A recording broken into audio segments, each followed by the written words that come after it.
ಓಂ ಗುರುಭ್ಯೋ ನಮಃ ಹರಿ ಓಂ. ನಮಸ್ಕಾರ, ವೆಲ್ಕಮ್ ಟು ವಾಸ್ತು ಜ್ಯೋತಿ. ಹೊಸ ವರ್ಷಕ್ಕೆ ಎಲ್ಲರಿಗೂ ಶುಭಾಶಯಗಳು. ಜನವರಿ ಮಾಸ ಭವಿಷ್ಯ ಅಂದರೆ ಈ ತಿಂಗಳಲ್ಲಿ, ಜನವರಿ ತಿಂಗಳಲ್ಲಿ ದ್ವಾದಶ ರಾಶಿ ಫಲಗಳನ್ನು ತಿಳ್ಕೊಳ್ಳೋಣ. ಅದಕ್ಕೂ ಮುಂಚೆ ನಾವು ಮುಹೂರ್ತ ಭಾರ, ಈ ಜನವರಿ ನಮಗೆ ಸಂಕ್ರಾಂತಿ ನಂತರ ಯಾವ ಯಾವ ಶುಭ ದಿನಗಳು ಸಿಗುತ್ತೆ, ಶುಭ ಕಾರ್ಯಗಳು ಮಾಡ್ಕೊಳಕ್ಕೆ ಅಂತ. ಮೊದಲನೇದಾಗಿ ನೋಡಿ, 23 ಪಂಚಮಿ ಶುಕ್ರವಾರ ಪೂರ್ವ ಭಾದ್ರ ನಕ್ಷತ್ರ, ನಂತರ 25 ಸಪ್ತಮಿ ರೇವತಿ ನಕ್ಷತ್ರ ಭಾನುವಾರ ಬೀಳುತ್ತೆ. 28ನೇ ತಾರೀಕು ದಶಮಿ ಕೃತಿಕಾ ಬುಧವಾರ ಬೀಳುತ್ತೆ. 30ನೇ ತಾರೀಕು ಶುಕ್ರವಾರ ದ್ವಾದಶಿ ಆರಿದ್ರ ನಕ್ಷತ್ರ ಬೀಳುತ್ತೆ. ಸೊ ಹಾಗಾಗಿ ಆ ದಿನಗಳಲ್ಲಿ ಶುಭ ಕಾರ್ಯಗಳನ್ನ ಮಾಡ್ಕೋಬಹುದು. ಬಟ್ ಯಾವ್ಯಾವ ನಕ್ಷತ್ರಕ್ಕೆ ಆ ಶುಭ ಕಾರ್ಯಗಳು ಬರುತ್ತೆ ಅಂತ ನೋಡೋಣ ವಾರ ಭವಿಷ್ಯದಲ್ಲಿ. ಈಗ ನಮಗೆ ಯಾವ ಯಾವ ಗ್ರಹಗಳು ಯಾವ ಯಾವ ಪರಿಸರದಲ್ಲಿದೆ ಅಂತ ತಿಳ್ಕೊಳ್ಳೋಣ. ಜನವರಿ ತಿಂಗಳಲ್ಲಿ ನೋಡಿ 4 ಗ್ರಹಗಳ ಯುತಿ ಆಗ್ತಿದೆ ನಮಗೆ ಧನುರ್ರಾಶಿಯಲ್ಲಿ. ಸೊ ಧನುರ್ರಾಶಿಯಲ್ಲಿ 4 ಗ್ರಹಗಳ ಯುತಿ ನಮಗೆ ಜನವರಿ 15ನೇ ತಾರೀಕು, ಅಂದರೆ ಈಗ ಮಕರ ಸಂಕ್ರಾಂತಿ ಅಂದರೆ ಮಕರಕ್ಕೆ ರವಿ ಪ್ರವೇಶ ಆಯಿತು ಅಂತ. ಅದೇ ಸಮಯದಲ್ಲಿ ಕುಜ ಶುಕ್ರರು ಪ್ರವೇಶ ಆಗ್ತಾರೆ ಮಕರ ರಾಶಿಗೆ. ನಂತರ ಬುಧ ತಿಂಗಳು ಕೊನೆ ತನಕ ನಮಗೆ ಧನುರ್ರಾಶಿಯಲ್ಲಿ ಉಳ್ಕೊಳುತ್ತೆ. ತಿಂಗಳು ಕೊನೆಗೆ ಮತ್ತೆ ಅದು ಬದಲಾವಣೆ ಆಗುತ್ತೆ.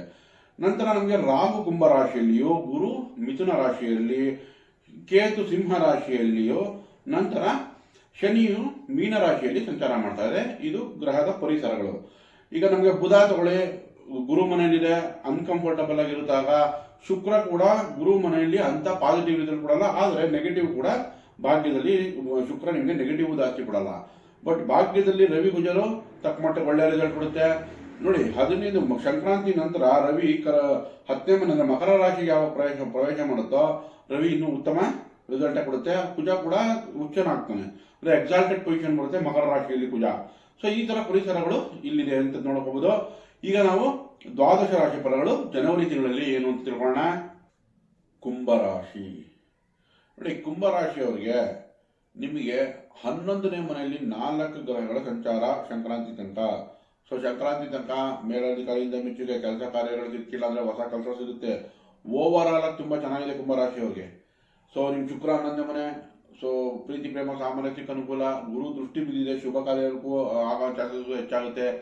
ಬುಧನೂ ಕೂಡ 11ನೇ ಮನೆಯಲ್ಲಿದೆ, ನಿಮಗೆ ವ್ಯಾಪಾರ ವ್ಯವಹಾರಗಳಲ್ಲಿ ಲಾಭ ತಂದುಕೊಡುತ್ತೆ. ಕುಜ 11ರಲ್ಲಿದೆ, ಭೂಮಿ ವಾಹನಗಳಿಂದ ಲಾಭ ಸಿಗುತ್ತೆ.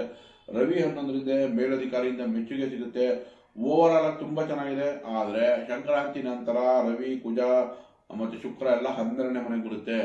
ಸೊ ಅದಕ್ಕೆ ಜನವರಿ ತಿಂಗಳು ಈ ಸೆಕೆಂಡ್ ಹಾಫ್ ಇಂದ ಸ್ವಲ್ಪ ಇವಾಗಿಂದನೇ ಪ್ಲಾನ್ ಮಾಡ್ಕೊಳ್ಳಿ. ಆರೋಗ್ಯದ ಕಡೆ ಗಮನ ಕೊಡಿ. ದುಡ್ಡು ಕಾಸುಗಳನ್ನ ಪ್ಲಾನ್ ಮಾಡ್ಕೊಳ್ಳಿ. ಹಣಕಾಸು ಸ್ವಲ್ಪ ಉಳಿಸ್ಕೊಳ್ಳಿ. ಯಾಕಂದ್ರೆ ಮುಂಬರುವ 1 ತಿಂಗಳು ಅಂದ್ರೆ ಸಂಕ್ರಾಂತಿಯಿಂದ ಫೆಬ್ರವರಿ 14 ತನಕ ಖರ್ಚು ಹೆಚ್ಚಾಗಬಹುದು. ಸೊ ಹಾಗಾಗಿ ಆ ತಿಂಗಳು ನಿಮಗೆ ಸಂಕ್ರಾಂತಿ, ಮಕರ ಸಂಕ್ರಾಂತಿಯಿಂದ ಕುಂಭ ಸಂಕ್ರಾಂತಿ ಅಂದ್ರೆ ಮಕರ 15ನೇ ತಾರೀಕು ಜನವರಿಯಿಂದ ಫೆಬ್ರವರಿ 15 ತನಕ ಸ್ವಲ್ಪ ಫೈನಾನ್ಷಿಯಲಿ ಹೆಲ್ತ್ ವೈಸ್ ಬ್ಯಾಲೆನ್ಸ್ ಮಾಡಬೇಕಾಗುತ್ತೆ. ಕುಂಭರಾಶಿಯವರಿಗೆ ತಿಂಗಳ ಮೊದಲ 15 ದಿವಸ ಒಳ್ಳೆ ಲಾಭನೇ ನೋಡಬಹುದು. ಬಟ್ 15ನೇ ತಾರೀಕು ನಂತರ ಖರ್ಚು ಹೆಚ್ಚಾಗುತ್ತೆ. ಹಾಗಾಗಿ ಅವಾಗ ರವಿ ಕುಜ ಇಬ್ಬರದು ಶಾಂತಿ ಬೇಕಾಗುತ್ತೆ.